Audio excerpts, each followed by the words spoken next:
우리 주일 오후 이 나른한 시간에 하나님께 또 시간을 떼어서 예배 드리고자 나온 우리 모든 성도님들 축복하고 환영합니다. 오늘 말씀은 애굽에 내려진 10가지 재앙 중에 첫 번째 재앙인 바로 피 재앙에 대한 이야기입니다. 하나님은 모세와 아론을 부르셔서 명령을 내리십니다. 애굽 왕 바로에게 가서 이스라엘 자손을 그 땅에서 내보내게 하라. 모세는 하나님의 말씀을 듣고 나서는 망설여졌습니다. 왜 망설여졌냐 보니까 이미 이전에 하나님께서 한번 명령하셔서 바로에게 갔다 온 것이었습니다. 바로는 나는 여호와를 모른다. 그래서 이스라엘 백성들을 보낼 수 없다라고 말했습니다. 심지어는 이 모세와 아론이 이스라엘 백성들의 그 고된 노역을 쉬게 하려고 꾀를 냈구나라고 생각을 하여 오히려 이스라엘 백성들에게 더 고된 노동을 시키기 시작했습니다. 하나님은 다시 모세와 아론을 보내십니다. 이전에는 하나님의 말씀만을 가지고서 갔었더라면 이제는 하나님의 말씀과 또 하나님께서 보여주신 한 기적을 가지고 갔습니다. 그것이 바로 아론의 지팡이가 뱀이 된 사건인 것이죠. 아론이 지팡이를 바로 앞에서 지팡이를 던졌습니다. 그러자 아론의 지팡이가 뱀이 되었고 뒤이어 애굽의 요술사들도 지팡이를 던져 뱀이 되게 했습니다. 그런데 어떻게 됐죠? 아론의 지팡이가 요술사들의 지팡이를 삼켜버리게 됩니다. 그럼에도 불구하고 바로는 이스라엘 백성을 보내지 않았습니다. 그리고 오늘 본문 말씀이 시작되는데요. 애굽에는 오늘 본문 말씀부터 이 10가지의 재앙, 뒤에 화면이 안 나오네요. 10가지의 재앙이 내려집니다. 첫 번째는 피재앙이고요. 두 번째로 개구리, 파리, 쭉 마지막 10번째 장자의 죽음까지 해서 총 10가지의 재앙이 내려집니다. 이 애굽에 내린 이 10가지의 재앙은 만약 오늘날 이 자리 가운데 이루어진다고 해도 사람들이 벌벌 떨 만한 이야기, 그러한 재앙입니다. 애굽의 10가지 재앙에 대해서는 우리가 익히 많이 알고 들었습니다. 그런데 여러분, 이 10가지 재앙을 볼 때 어떠한 생각이 드시나요? 저는 이 애굽에 내려진 10가지 재앙이 꼭 하나님께서 이 10번의 재앙을 내리셨어야만 했을까 하는 그러한 생각이 들었습니다. 하나님은 왜 단 한 번의 재앙으로 이스라엘 백성들을 이끌어내지 않으시고 10번이나 거쳐서 이스라엘 백성들을 이끌어내셔야 했을까요? 하나님은 왜 재앙을 내리셔야 했을까요? 이제 화면이 나오나 보니 눈동자들이 이렇게 굴러가는 것이 좋습니다. 왜 하나님 재앙을 내리셨을까요? 저는 오늘 이 질문을 가지고 함께 오늘의 말씀을 나눠보고자 합니다. 오늘 말씀 가운데 특별히 첫 번째 재앙인 이 피 재앙에 담긴 하나님의 마음을 나누기를 원합니다. 첫째입니다. 첫 번째로 하나님이 진짜 하나님이시라는 것입니다. 뭐라고요? 하나님이 진짜 하나님이십니다. 출애굽기의 배경이 되는 장소는 바로 애굽 이집트입니다. 이 애굽이라는 곳은요, 21세기를 살아가는 우리가 이 말씀, 출애굽기의 말씀을 읽었을 때 한 가지 이상해 보이는 것이 있습니다. 그것이 무엇인고 하니 출애굽기에 나오는 애굽 왕 바로의 성격이 아주 고집불통이에요. 바로의 상태를 보고 바로가 겪는 일들을 살펴보면 왜 바로가 이스라엘 백성들을 내보내주지 않지? 라는 생각이 자연스럽게 들게 됩니다. 이것은요, 우리가 성경의 말씀을 우리의 시선으로, 우리의 생각으로 생각하기 때문에 벌어지는 착각, 그러한 오류입니다. 바로가 10가지 재앙을 거쳐서 이스라엘 백성들을 내보내는 이유, 단 한 번 고집을 꺾지 않고 계속해서 하나님 앞에 버티는 데는 바로가 이 애굽의 왕, 그런데 단순한 왕이 아니라 바로 애굽의 신이었기 때문입니다. 애굽의 바로 왕은 애굽의 위대한 신이었습니다. 그래서 바로는 하나님의 재앙을 만나더라도 이스라엘 백성들을 포기하지 않을 수 있었던 이유는 단순히 그저 재앙 내리는 것이 두려워서가 아니라 하나님과 바로의 대결, 마치 신과 신이 누가 더 세냐, 누가 진짜 신이냐에 대한 싸움이었기 때문입니다.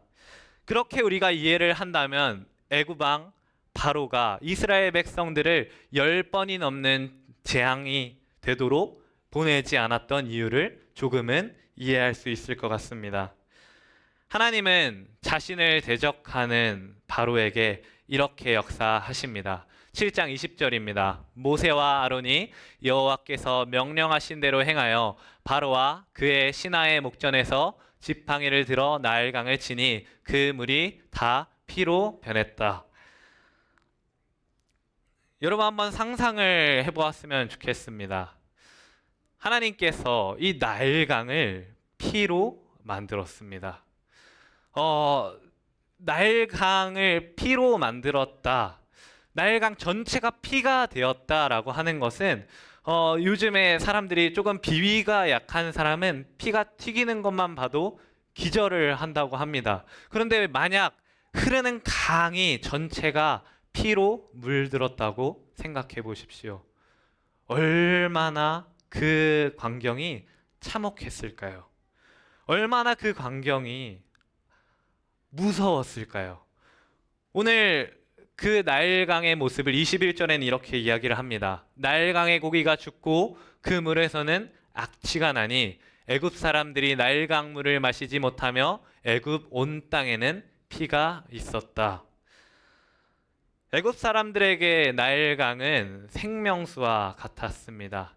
나일강을 통하여서 마실 물을 얻었고 자신의 삶의 터전들을 확장해 갔습니다.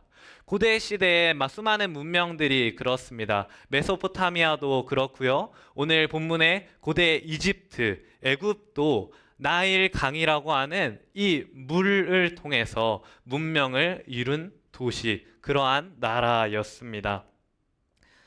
그런데 애굽의 나일강을 피로 물드셨다. 그래서 애굽 사람들이 마실 물을 얻지 못했다라고 하는 것은 단순히 물을 못 먹어서 안타까운 상황이 아닙니다. 애굽 사람들이 생각하는 나일강의 모습은 단순히 내가 오늘 마실 물을 얻고 내가 내일을 살아갈 그러한 동력, 생명수가 되는 것을 넘어서서 자신들을 다스리는 신의 존재였다라는 것입니다. 그 중에 바로 이 애굽의 왕이었던 바로가 이 나일강을 다스리고 또 나일강을 운영케 하는 신이었다라는 것입니다. 하나님은 바로가 있음에도 불구하고 바로가 다스리는 그러한 나일강을 치십니다. 나일강이 범람하고 나일강을 통하여서 애굽 사람들이 물을 얻고 양식을 얻는 것은 바로의 권위를 높이는 일이었습니다. 바로가 가진 힘의 상징이었습니다. 그런데 하나님께서는 그 바로에게 여호와가 누구인가라는 것을 보여주고 계신 것입니다. 애굽 백성들에게 바로가 있으나 너희들이 믿고 따르는 바로가 있으나 그럼에도 불구하고 내가 나일강을 치니 생명수가 이제는 오히려 피의 바다로 그곳에 죽은 고기들이 떠다니는, 그래서 마실 물이 없는, 오히려 악취가 나는 죽음을 주는 물로 바뀌었다라는 것입니다. 출애굽기 7장 17절엔 이렇게 이야기를 합니다. 여호와가 이같이 이르노니 내가 이로 말미암아 나를 여호와인 줄 알리라. 볼지어다 내가 내 손의 지팡이로 나일강을 치면 그것이 피로 변할 것이다. 바로와 애굽의 모든 백성은 여호와가 어떠한 분이신지 알게 되었습니다. 애굽을 평화롭게 다스린다고 믿었던 바로의 그 눈앞에서 만물을 다스리시고 또 만물을 운행하시는 여호와 하나님이 어떠한 분이신다라는 것을 보여주셨다라는 것입니다.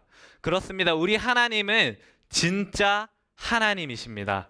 진짜 이 세상을 다스리고 이 세상을 만드셔서 모든 것을 주관하시는 하나님이십니다.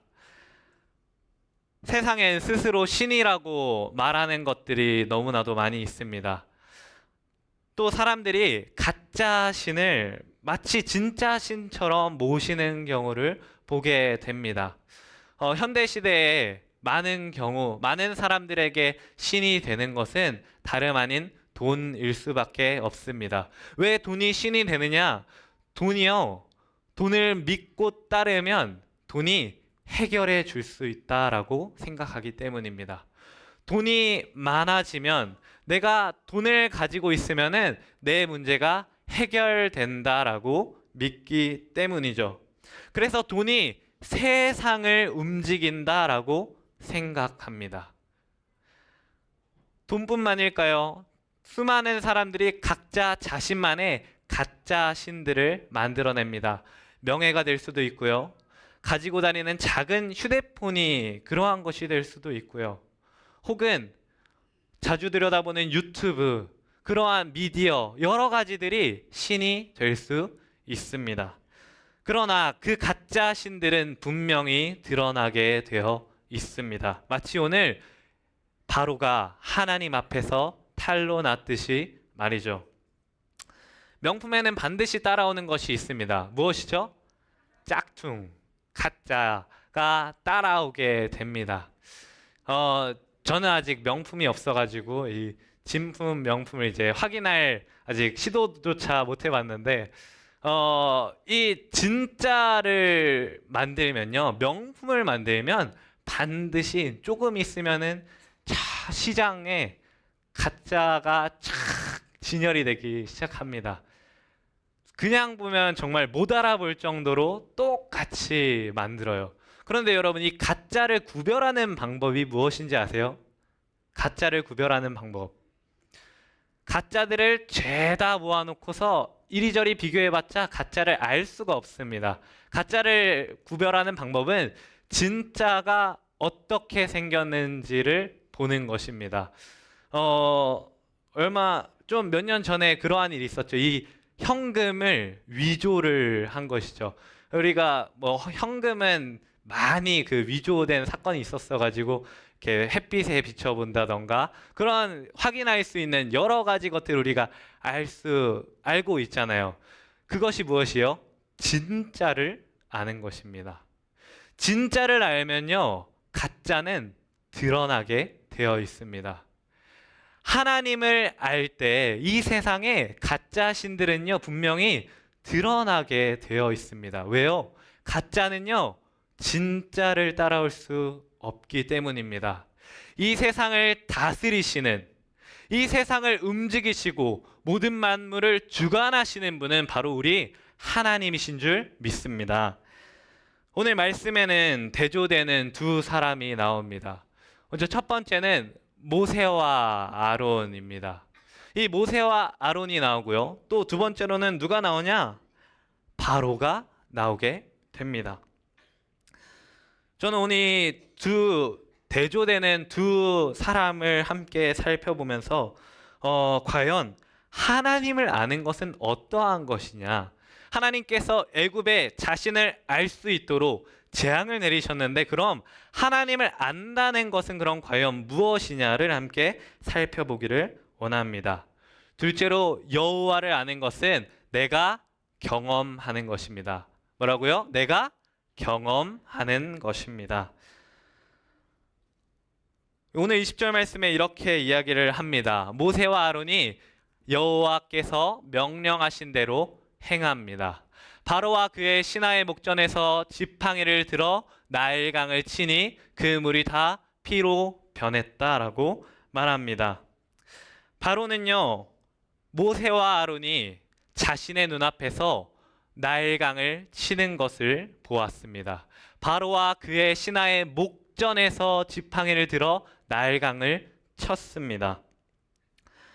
그러자 바로의 반응이 어땠나요? 뒤이어서 애굽의 요술사들도 자기의 요술로 똑같이 하는 것을 보면서 바로의 마음이 완악했다라고 말합니다. 그래서 그들의 말을 듣지 않았다라고 성경은 기록하고 있습니다. 바로는 하나님께서 내리신 피 재앙을 바로 눈 앞에서 목전에서 보았습니다. 여기서 완악하다라는 말, 바로의 마음이 완악하여라는 이 말은요, 바로의 마음을 그대로 두셨다라는 것인데, 또 완악하다라는 말의 또 다른 말은 마음이 두껍다라는 뜻입니다.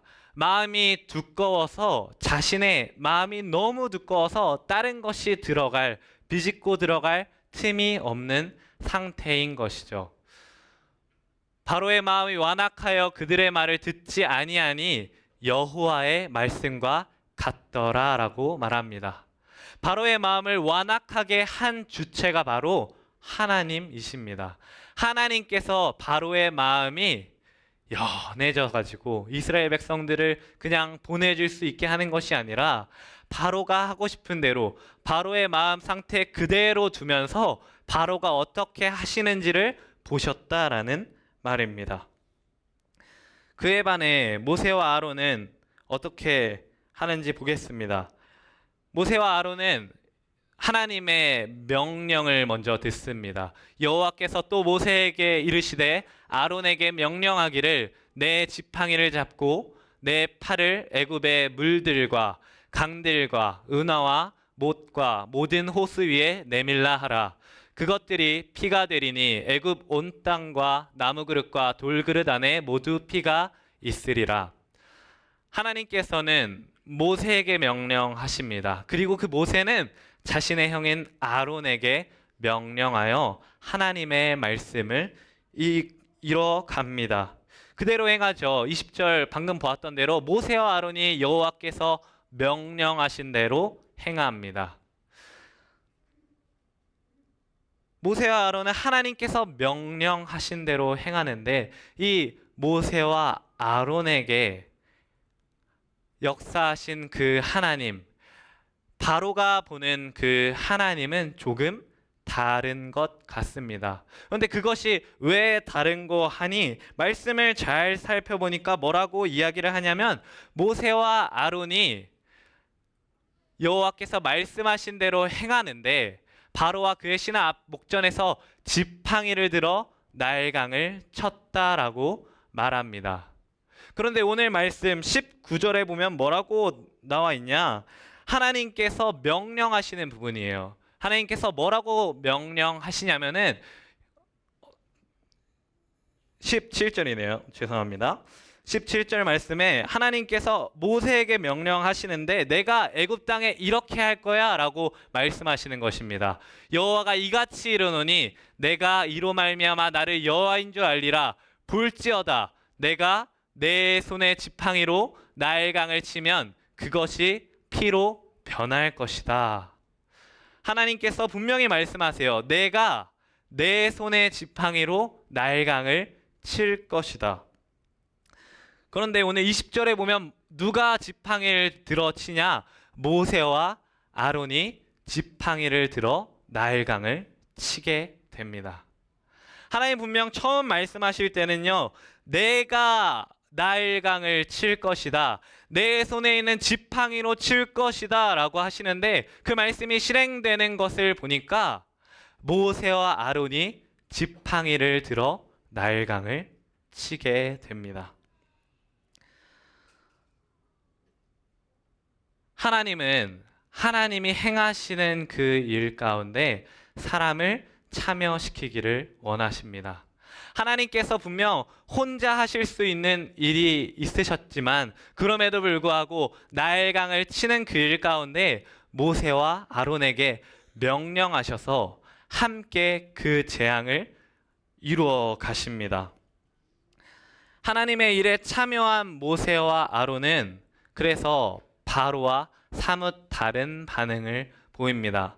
바로는 하나님의 그 재앙을 눈앞에 보고 나서 마음이 완악하여져 다시 자신의 궁으로 돌아갔지만, 하나님의 명령대로 살아가는 이 모세와 아론, 이들은 하나님을 다르게 경험했던 것입니다. 조금 뒤에 이야기이지만 출애굽기의 10가지 재앙을 하나님과 함께 하기도 하고, 또 하나님께서 직접 내리시는 재앙을 보기도 했고, 여러 가지 고난을 거친 그 모세가 이렇게 고백합니다. 출애굽기 15장 2절엔 여호와를 노래합니다. 여호와는 나의 힘이요 노래이시며 나의 구원이시로다. 그는 나의 하나님이시니 내가 그를 찬송할 것이요 내 아버지의 하나님이시니 내가 그를 높이리로다.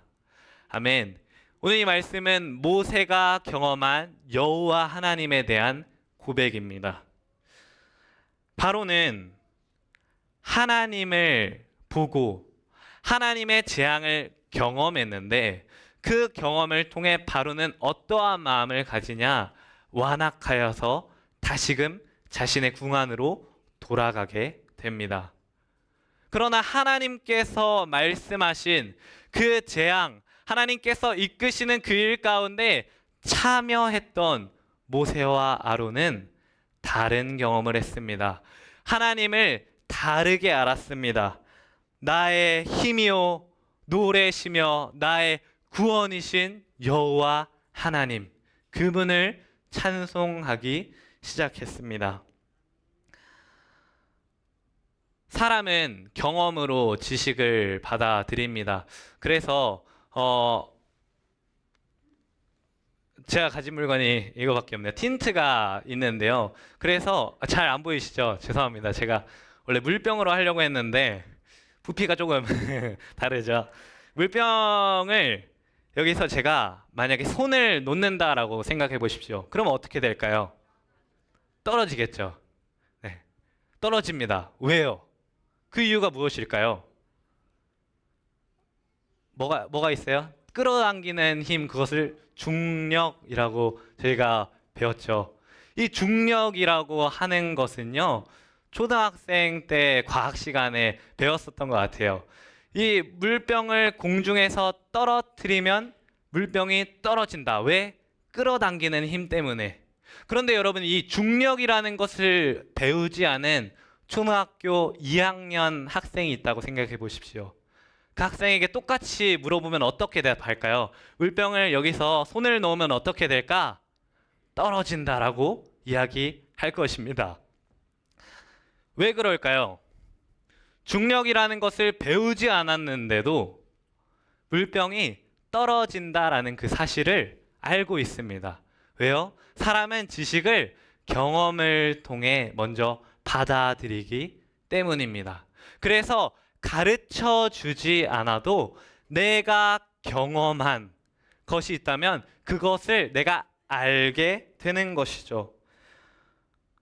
오늘 여호와인 줄 알지니라고 하시는 하나님의 말씀, 그 알다라고 하는 것은요, 바로 이 경험적인 알을 말합니다. 모세와 아론 그리고 바로는 하나님 앞에 동일한 기적을 경험합니다. 동일한 재앙을 경험합니다. 그런데 모세와 아론은 하나님을 그저 머리로만 알고 보이는 상황으로만 아는 것이 아니라 자신의 삶으로, 자신의 경험으로 알게 되었습니다. 그래서 고백할 수밖에 없는 것이죠. 여호와가 나의 힘이시며 나의 노래시다. 그러나 바로는 그 하나님을 경험했지만 그 경험이 그저 자신의 삶이 아닌 눈에 보이는 상황에, 그저 들려지는 소리에 불과했습니다. 저는 제가 간절히 바라고 원하기는 이 성경의 수많은 말씀과 수많은 기록들이 우리 여호와 하나님을 나타내고 있습니다. 저는 이 성경에 있는 여호와 하나님이 나의 삶에서 보여지기를 간절히 소망합니다. 저뿐만이 아니라 우리 모든 세상의 식구들이 그랬으면 좋겠습니다. 오늘 말씀에 모세와 아론을 부르셔서 하나님께서 명령을 내리시는데 우리가 함께 보지는 않았지만 이상하게 이 모세에 대해서 하나님께서 정확한 나이를 기록하고 있습니다. 오늘 7장 말씀 바로 전에 보면 6장 마지막 절에 보면은 모세와 아론의 나이를 기록하고 있습니다. 모세는 나이가 80이었고요. 아론은 나이가 83세였습니다.